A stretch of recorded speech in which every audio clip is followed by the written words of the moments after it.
Bienvenida a Latinotopía, Elena Urán Videgain, escritora, eh, periodista, politóloga, quien nos acompaña hoy. Vamos a conversar con Elena no solamente de este maravilloso libro, Mi vida y el Palacio, que ha publicado recientemente, sino también de la experiencia de Elena como una migrante profesional, porque he estado en diferentes países.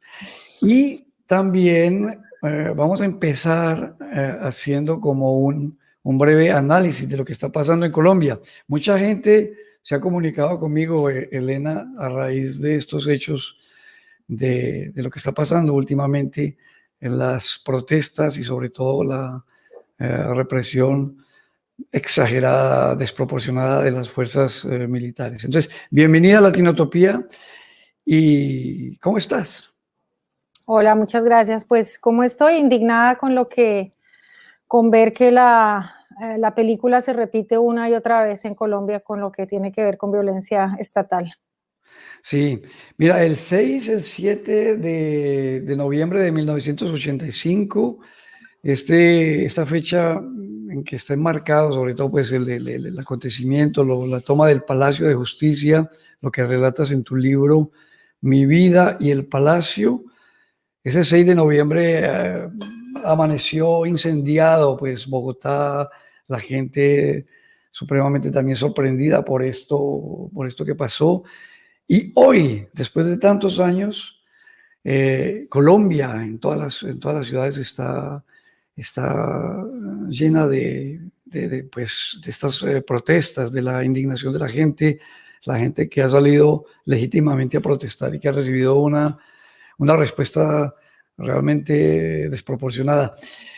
Cuéntanos un poco qué está pasando en Colombia, porque mucha gente me escribe y dice, bueno, pero William, ¿qué es lo que pasa? Porque llega mucha información, pero ¿cómo podría uno de pronto, de una forma más Pues resumida y concisa, describir lo que pasa, Elena? yo lo que veo es unos reclamos sociales históricos, son los mismos reclamos de décadas atrás. Eh, la gente reclama por la pobreza, por los altos índices de desempleo, por una salud de calidad, el tema de la educación. eh, no se podría reducir, o sea, el detonante sí fue la reforma tributaria, pero no se reduce a eso. Eh, es inaudito que el gobierno en cabeza de Duque, pero que en realidad el que está detrás es el expresidente Uribe Vélez, se le ocurra en medio de una pandemia clavarle más impuestos a la gente que ya está ahogada por la situación que acabo de mencionar, sin empleo, desempleo, pobreza, y les clavan más impuestos, pero si el gobierno decide gastar para la guerra, Sí, sí. porque quisieron comprar aviones, armar más el SMAT, que es el Escuadrón Antidisturbios. Entonces, pues eso fue el detonante, pero como digo, no es eso solamente lo que está pidiendo la gente, y no hoy, sino 60 años atrás, es lo mismo de siempre. Por eso comencé diciendo que es como un déjà vu. Sí. Tiene mucha relación entonces con lo que tú relatas en el libro, pues también en términos del tema de la impunidad, no sé, se va a ir viendo con el tiempo, pero mm, también aquí en estos acontecimientos actuales, de estos días, desapariciones, Sí, asesinatos no, de sí, personas sí. por parte. O sea, Es un paralelo grande, ¿no? yo los paralelos los veo claritos, o sea, es la sobrereacción desmesurada de los agentes del Estado, pues en el caso del Palacio de Justicia fue sobre todo el ejército, los militares. En este caso hemos oído más que todo sobre la brutalidad policial, pero hay también ciudades donde están ya presentes los militares. Eh, y se repite lo mismo de agentes del Estado que están para defendernos, pero que están atacando a la sociedad civil por unos reclamos absolutamente legítimos para proteger a una minoría con todo el poder durante décadas y centurias en Colombia. Sí. Las imágenes que llegan, los videos, está llegando mucha información. Yo soy colombiano también y me llegan muchos videos, también medios alternativos, están informando de una forma live, tremendamente impresionante.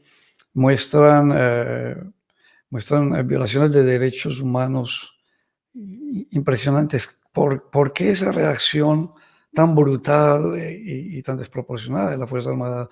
No sé si al hacer tú una investigación de lo del Palacio de Justicia, continúa, no sé, una filosofía allí. Continúa la filosofía de criminalizar a quien reclama, a quien defiende los derechos humanos, a quien quiere que respondan quienes cometen crímenes, que fue lo que pasó durante la toma del Palacio de Justicia, cuando los magistrados condenaron al Estado por violación de derechos humanos. En este caso son los jóvenes y personas del común que están reclamando lo que acabo de decir, y por el otro lado sale el expresidente Uribe, que además es un genocidia porque tiene las manos untadas de sangre con los más de 5.000 muchachos ejecutados extrajudicialmente, y una serie de capítulos y todos más tenebrosos que el otro, pero en este caso este señor sacó un Twitter, escribió un Twitter en el que glorificaba la violencia e incitaba a la policía a utilizar las armas para defenderse. ¿Y qué pasó? Eso fue lo que pasó, que cumplieron las órdenes y han salido estos señores uniformados a disparar a gente que incluso va caminando por la calle, que ni siquiera tiene que ver con las manifestaciones. O sea, es una cosa inaudita, indignante, que uno no entiende cómo. O sea, yo lo único que veo como salida es la intervención de la comunidad internacional. Sí, y estamos siendo testigos acá, los colombianos en el exterior, de cómo todos los colombianos, muchos colombianos que están en Europa, en Estados Unidos, en Australia, en diferentes lugares, están realmente indignados y salen masivamente, a pesar de la situación del corona, salen pues cumpliendo todas las medidas, pero salen a las plazas. Precisamente acá en Nuremberg también se ha presentado una demostración, en Berlín muy grande, en Frankfurt, en todo lugar. Realmente genera una indignación tremenda lo que estamos viendo, lo que está pasando. Gracias por darnos así como esos tips de lectura de esto que está sucediendo en relación con las protestas en Colombia. Seguimos con Elena Urán Videgain, escritora, politóloga, periodista. Ella ha publicado recientemente el libro Mi vida y el Palacio, 6 y 7 de noviembre de 1985. Este libro ha tenido una enorme acogida en Colombia. No sé cómo será la acogida en América Latina, ahorita nos vas a contar un poco, y esperamos ya la edición en alemán, también vamos a conversar un poco de eso, porque tenemos muchos oyentes alemanes que aman la cultura latinoamericana, que están así también muy cerca de nuestros países y que están interesados en este tipo de obras. Entonces, Elena, de pronto primero eso. ¿Podemos estar pendientes de una edición en alemán, en inglés? ¿Cómo van esas cosas? Ahí vamos, no quiero adelantar nada, pero digamos que está en proceso. Es probable. Es probable. Bueno, sí, porque han preguntado, te cuento. Sí. Ahí incluso si uno busca, en Alemania, si uno busca el nombre Elena Urán Videgain, aparece una reseña en alemán en la página de la Coalición contra la Impunidad. Los invito a mirarla en Gewaltsames Verschwinden lassen, se llama la página, sí. Y hay una reseña del libro en alemán, también para que nuestros oyentes alemanes que quieren de pronto profundizar un poco más sobre el libro. También en la Deutschlandfunk hay también una reseña. Sí, en alemán. Sí, en Andruck, en el magazine de literatura política, y en Ok. ILA, la revista En ILA también también. hay.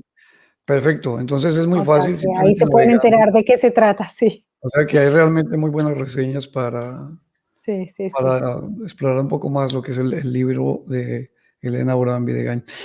Y yo quería preguntarte, hay, además de toda la investigación, de todo el texto, de todo esto que tú escribes, hay también unos detalles muy bellos, que es que tiene un prólogo, el prólogo de Mujica, y tiene el epílogo del padre Francisco de Rú, el director de la Comisión de la Verdad, y también unos textos muy bellos y unos comentarios de Laura Restrepo.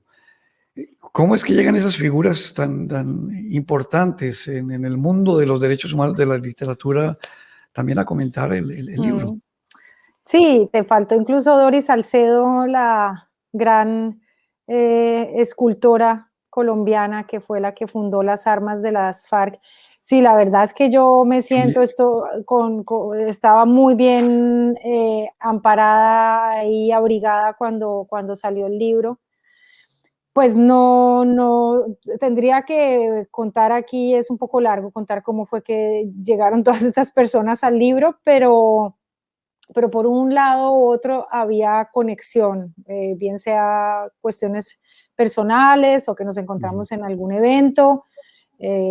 Y bueno, son personas que vienen trabajando, como dijiste tú, el tema de derechos humanos y algunos, concretamente el tema de memoria.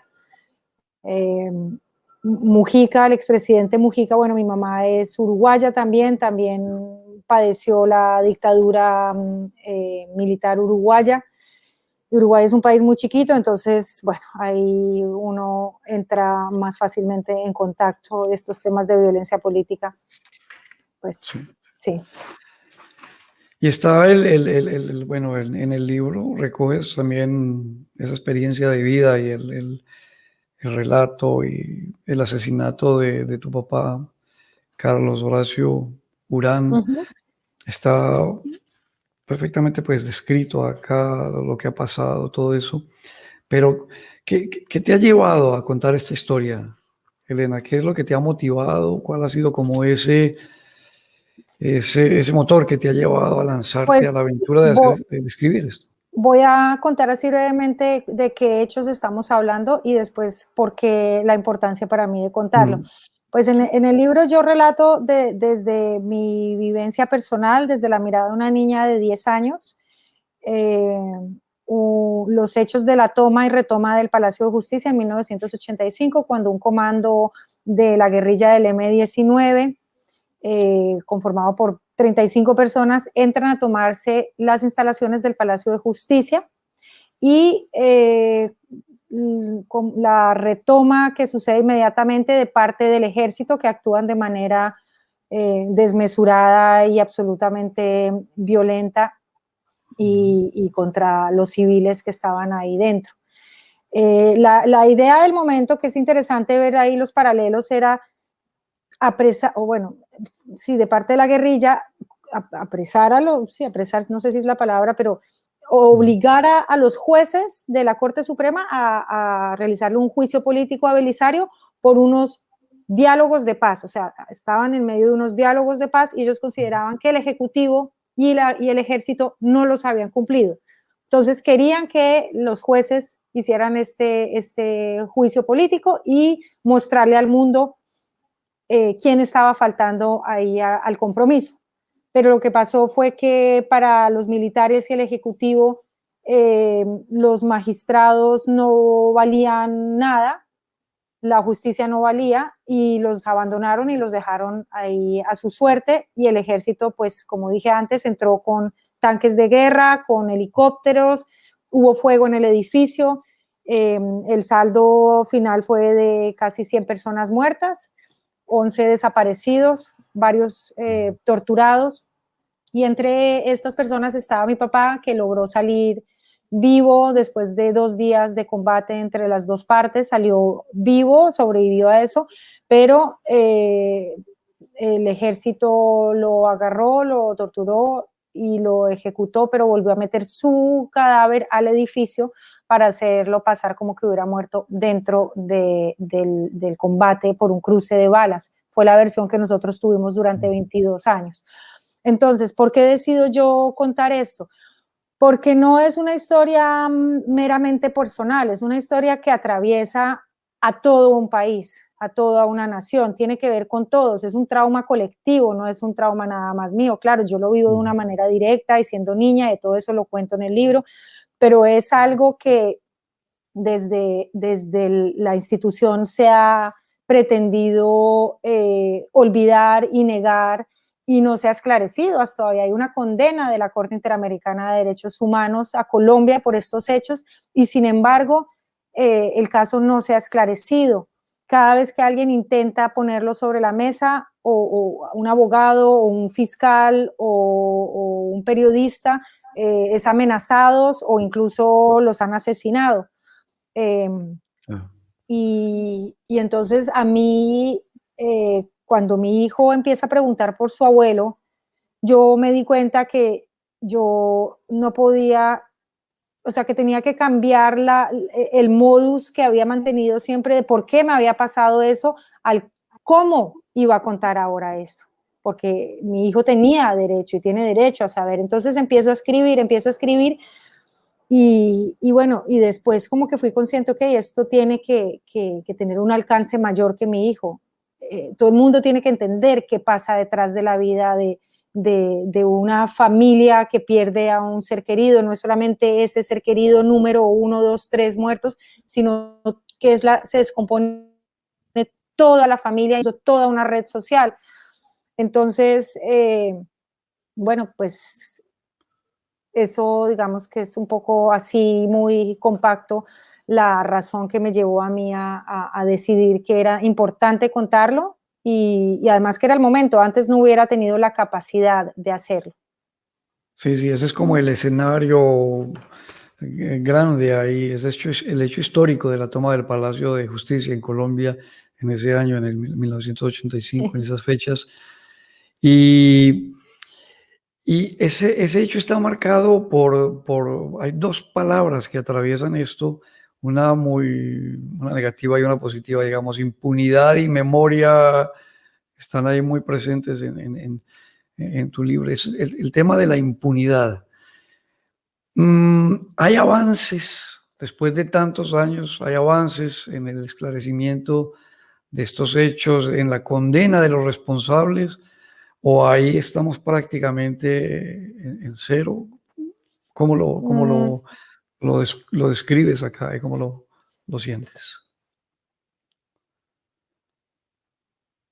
mm, no, o sea, el único avance importante fue el que sucedió 22 años después de los hechos, cuando la fiscal Ángela María Buitrago decide investigar y llama a declaratoria a 3 generales por el asesinato de mi papá. Inmediatamente le piden la renuncia, la sacan de la fiscalía y el caso queda estancado hasta hoy. Y como dije, a pesar de haber incluso una condena de la Corte Interamericana, no ha habido mayores avances en cuanto a justicia. Un cambio, pues yo veo que la gente ahora tiene un poco más de interés de entender qué fue lo que pasó y veo también un cambio en algunos medios de comunicación. Mm, No podemos esperar tampoco tantas maravillas porque siguen estando los mismos intereses detrás en la guerra. Es la pregunta que uno se tiene que hacer siempre detrás. ¿Quién gana detrás de estos asesinatos?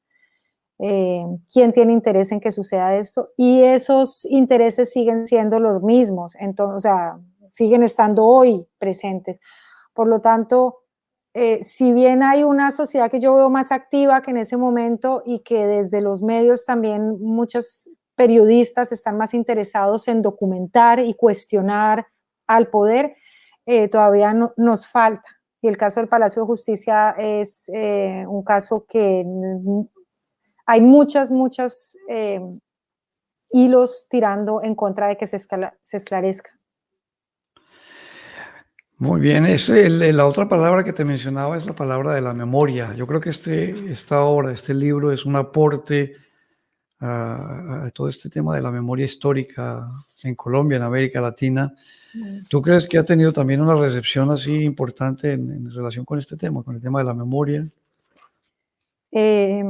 Sí, creo que sí, porque, a ver, digamos que el hecho del Palacio de Justicia es, como dije anteriormente, es un caso, representa un trauma colectivo, como representa la toma de la Casa de la Moneda en México, en Santiago para Chile, o Tlatelolco en México, o este tipo de sucesos, el 9/11 en Estados Unidos. Entonces, como desde el gobierno se ha intentado mantener oculto, pero sin embargo está ahí ese fantasma todo el tiempo, todo el tiempo. El hecho de que yo lo saque y lo muestre desde además una vivencia personal con la cual la gente puede conectar más, ayuda no solamente a mí, como me han dicho, es que yo veo que eso es un ejercicio de catarsis y no sé qué. Sí, sí, puede ser que a mí me haya ayudado, pero yo creo que no solamente a eso, yo creo que también a muchas otras personas que, porque me lo han dicho después, que no logran ponerle palabras a ese horror y a cómo expresas tú, cómo describes tú el trauma, cómo describes tú la impunidad, cómo se describe la sensación de impotencia. Entonces, en el momento de que hay un libro de estos que permite como deshacer esas emociones y ponerlas sobre papel, eso sí lo ayuda a uno a tramitar ese trauma colectivo. Y yo no era algo que yo me propuse cuando empecé a escribirlo, pero sí me he dado cuenta de que de una u otra manera sí ha ayudado por las reacciones después de otras víctimas, de no víctimas, de gente que se interesa y cómo llegan y cómo se crea esa conexión entre unos y otros, que es además lo que la guerra destruye y lo que la memoria quiere construir. Por eso es que la memoria debe ser la base de toda democracia, la memoria de los derechos humanos. Y bueno, a mí eso pues me da mucha satisfacción que el libro, así sea en una milésima proporción, pero que haya funcionado de esa manera. Sí, hay que decirlo que ha tenido una acogida inmensa, muy grande. Uno lo ve, los oyentes pueden, quienes no conocían a Elena Urambi de Gain y quieren conocer mucho más, está, por ejemplo, en YouTube o en Internet se encuentra de verdad otras entrevistas, materiales muy interesantes para uno conocer tu obra y tu experiencia y realmente llenarse de ganas de leer el libro, que es como lo más importante, leerlo y entrar en este relato que tú haces. Seguimos charlando, conversando con Elena Urambi de Gain, escritora, la autora del libro Mi vida y el Palacio, 6 y 7 de noviembre de 1985. Ya Elena nos ha descrito un poco el acontecimiento, este hecho histórico que parte de la historia de Colombia, que es un hecho, una cicatriz muy, muy importante en la historia de Colombia, y es la toma del Palacio de Justicia ese año en 1985. Y hemos conversado un poco también, Elena nos ha compartido pues sobre el asesinato de su papá, Carlos Horacio Urán, que fue asesinado por el ejército en circunstancias supremamente complejas y que han tenido que irse como investigando y que Elena en su libro realmente describe de una forma muy seria, muy, muy bien documentada. Y ahorita queremos, Elena, conversar contigo sobre un tema sobre el que siempre conversamos en Latinotopía. Vienen migrantes latinoamericanos que nos cuentan su experiencia de migración. En tu caso es una experiencia de migración y también como de exilio, y hay algo supremamente interesante, es que casi toda tu vida ha sido una vida de migración desde pequeña.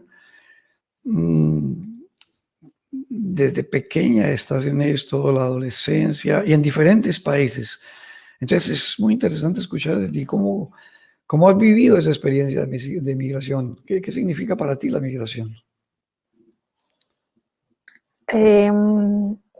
No sé, pues digamos que yo no conozco otra cosa y me cuesta cuando me dicen que si voy a volver a mi país porque no sé cuál es mi país. No tengo un país.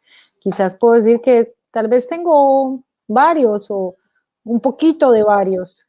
Mm. Pero sí, pues yo nací en Bélgica cuando mis papás estaban haciendo estudios allá y después, bueno, ellos un poco también escapando de la realidad turbulenta latinoamericana de los años 70, regresan a Colombia a principios de los 80 Ya el y paso tuyo a yo Colombia es migración, ¿cierto? sí, entonces para mí ahí es el exilio, el primer exilio, o sea, a mí me sacan Sí. de lo que era mi país y de lo que yo conocía y de lo donde yo pues hasta el momento había sentido que era mi casa y que es además lo que le pasa a muchos hijos de exiliados del Cono Sur también, que sus padres se fueron a Europa y después les toca a ellos ir a al país de sus padres Sí. y eso bueno, eso ahora está empezando como a ver literatura al respecto y películas. A mí Ujú. me tocó esto y a los 10 años, o sea, 5 años después de llegar y después de muchas dificultades para mí, para adaptarme a Colombia, por la tremenda desigualdad social, por la pobreza que yo veía en las calles y que yo tenía pues a Bélgica como referente y no entendía esas diferencias no tenía más los elementos para entender las causas de esa injusticia social en Colombia. Y mis papás pues siempre habían estado muy comprometidos con estos temas sociales, entonces sí era un tema que estaba en la casa, pero que cuando yo lo veía en la calle yo no entendía y me afectaba muchísimo. Y no me metieron a un colegio de monjas, bueno, fue muy duro la adaptación en Colombia y cuando medio me estaba adaptando pasa la ejecución de mi papá. Entonces ahí mi mamá empieza a averiguar qué fue en realidad lo que pasó y recibe ella entonces también amenazas. Entonces salimos ahí, bueno, primero fuimos a Uruguay, país natal de mi mamá. Ella no logró como encontrar un espacio porque pues la dictadura acababa de terminar, entonces todavía muchos de los puestos de responsabilidad estaban en manos de personas que o bien se habían beneficiado de la dictadura o tampoco querían que llegaran ahora los exiliados a quitarle sus puestos.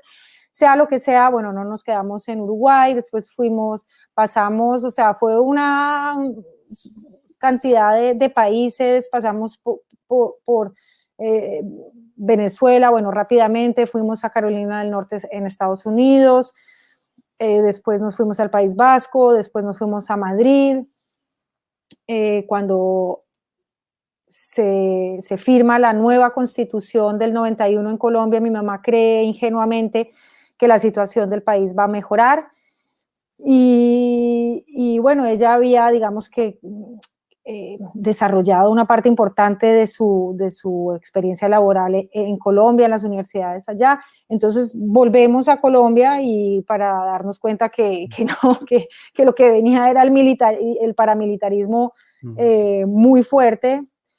Y bueno, y después vuelvo a salir a Bélgica, después viene Hamburgo, 8 años, donde estudio. Después vuelvo a Colombia, yo con la cooperación alemana al desarrollo, recibo otro tipo de instigaciones y me tenían el teléfono pinchado, nace mi hijo, y entonces digo, no, este no es el momento de criar, no puedo criar a mi hijo en Colombia, y vuelvo a salir de Colombia y termino en Berlín, donde pues he vivido los últimos 8 años, desde el 2012 ya ni sé en qué estamos, 8, 9, sí, En ya el estoy perdida. 2021 ahora. No, o sea, hace ya. Y bueno, con una pausa de un año en Miami, donde escribí el libro, gran parte del libro lo escribí en Ah, Miami y yo desde sí. entonces tengo un aprecio por esta ciudad donde estoy en este momento, básicamente porque me dio como esa paz gracias a la vegetación del Caribe Ajá, ajá. El para clima. poderme concentrar, escribir y sacar todo eso. Y bueno, mi historia de migración o de salir con esta trasfondo de violencia política detrás es, sí, pues en primera medida de una niña colombiana, pero y lo he dicho en otras oportunidades, es la misma historia de una niña de Siria o de Afganistán o de México. En esa medida es una historia universal y es dramático pues que los niños tengan que padecer la guerra que cometen los adultos, sobre todo los hombres, porque son los hombres los que suelen estar detrás de la guerra y las mujeres y niñas las que más sufren. Y, y bueno, Es entonces la historia realmente de muchos niños y niñas que atraviesan por esa experiencia. Así que tu libro tiene de verdad un valor no solamente para Colombia, sino también universal en relación con la forma en que uno procesa esa experiencia. sí. Pero Elena, cuando a ti te mencionan esos conceptos de mi país, mi tierra, mi lengua, mi música, mi comida, ¿cómo lo procesas tú? ¿Cómo lo sientes? ¿Tienes mi música, mi idioma, tú lo asocias con uno de estos lugares en concreto o siempre te Yo, refieres a uno de ellos? No sé, porque son tantos no, referentes no. culturales.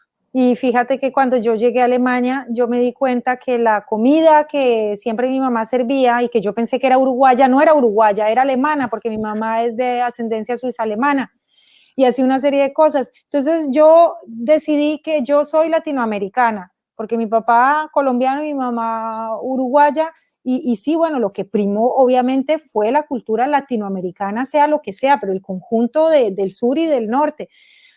Y, y sí, pero a estas alturas pues también tengo muchas cosas de Alemania, tengo unos sentimientos muy positivos hacia Bélgica porque fue una época de mi infancia muy linda.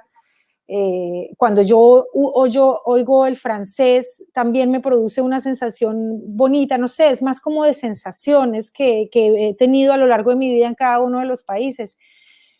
Eh, y, y, pues, pero al mismo tiempo cuando alguien dice mi país o mi tierra, también genera una sensación pues de desarraigo muy fuerte porque que es muy importante para cualquier ser humano y yo no tengo un arraigo a ningún lugar en concreto. Entonces, pues es ese desarraigo y también esa tristeza que cuando yo oigo a otros inmigrantes decir, bueno, es que yo no me voy a quedar aquí toda mi vida, cuando tal cosa vuelvo a, no sé, a México o Argentina, y yo pienso, ¿y yo a dónde voy a volver? No tengo a dónde volver, no sé. Pero yo creo que te da una capacidad también más grande de adaptarte a un nuevo país, ¿cierto? A una nueva cultura. Eh, ¿No es así? Que te da como esa, pues eh, digamos que ya más o menos que sé un poco. Claro, cada experiencia es distinta, pero sí hay cosas que se repiten y ya sé, digamos que los amigos primeros no van a ser necesariamente los que vienen después, que es un proceso que, no sé, hay ciertas cosas que sí son siempre iguales y que eh, ya las conozco, puede ser que sea más fácil, pero al mismo tiempo a medida que uno se va volviendo mayor, también se va volviendo más, bueno, tengo un hijo, entonces claro, ya yo ahora dar un paso hacia otro lado me lo pienso dos veces por mi hijo y por sí, el tema sí, del sí, sí, desarraigo. sí, sí. Bueno, ya tienes pronto otra entrevista. Antes de nuestro encuentro tenías entrevistas, más tarde tienes, mañana, todos los días tienes muchas No, entrevistas. mañana no. Por eso te agradezco mucho y me alegro mucho de haber podido conversar contigo. Tu libro me ha impactado bastante, tiene que ver mucho con mi historia también y realmente que lo leí no como uno lee un libro cualquiera, sino, no sé, como que aprendiendo, bueno, y recogiendo esos elementos de investigación, pero también como con el corazón ahí muy apachurrado y muy pegado a ese relato que es el libro más rápido que me he leído este año o en los últimos años. No me quería despegar. Y eso le puede pasar, yo creo que a todo el que vaya y lo busque. Bueno, fácil de encontrar, lo buscan, van a encontrarlo en versión electrónica o en fin, eso es fácil. Pues Mil sí, gracias, muchas pero una última gracias. Y pregunta era, Elena, antes de despedirte, es concretamente sobre Alemania, sobre la migración en sí. Alemania. ¿Tiene esto unos detalles particulares? Porque tú has estado en España, has estado en Colombia, has estado en Bélgica, has estado en Estados Unidos. ¿El migrante en Alemania se ve confrontado con algo en particular, algo especial? ¿Cómo? A ver, yo creo que el migrante en Alemania lo puede tener más difícil que en otras partes del mundo. Digamos que si hay un problema que todavía por superar en cuanto a cómo la sociedad alemana recibe a los que vienen de fuera. Es muy difícil conseguir empleo, es muy difícil conseguir una vivienda. Si no hablan perfecto y sin acento el alemán se los tacha de incapaces. O sea, hay una serie de barreras Hay una que resistencia el fuerte inmigrante, contra, sí. hay el simple hecho del Migrationshintergrund, ese término oficial ya te pone un sello incluso a tus hijos y a tus nietos que no es justo y no acorde a una sociedad democrática inclusiva. Entonces, pero por otro lado, a mí en lo personal, a pesar de todas esas dificultades que son las que compartimos muchos, a mí, por mi experiencia de violencia estatal tan fuerte, me ayudó también a tramitar esa vivencia por el hecho de que Alemania lo ha hecho con su propia historia. Sí. Y lo cuento en el libro también, cómo yo con esa historia llego a Alemania y me encuentro con otras historias de otros lugares del mundo también que traían eso y buscaban ahora una sociedad mucho más sólida. Entonces, digamos que Alemania tiene esa dificultad, pero por otro lado yo la guardo en el corazón por estas otras, por el rol tan importante que ha jugado en mi propia historia, en mi proceso de memoria. Perfecto, muchas gracias por compartir tu tiempo, por dedicarnos tiempo, Elena Urambi de Gain, autora del libro Mi vida y el Palacio. Mil gracias por estar con nosotros y por favor nos informas, nos avisas cuando sale el próximo libro, cuando sale la versión en alemán, para también promocionarla y que la gente, los alemanes, tengan esa versión en su propio idioma. Muchas gracias por estar en Latinotopía, Elena. Gracias, gracias a ti. Que estés bien. Muy bien.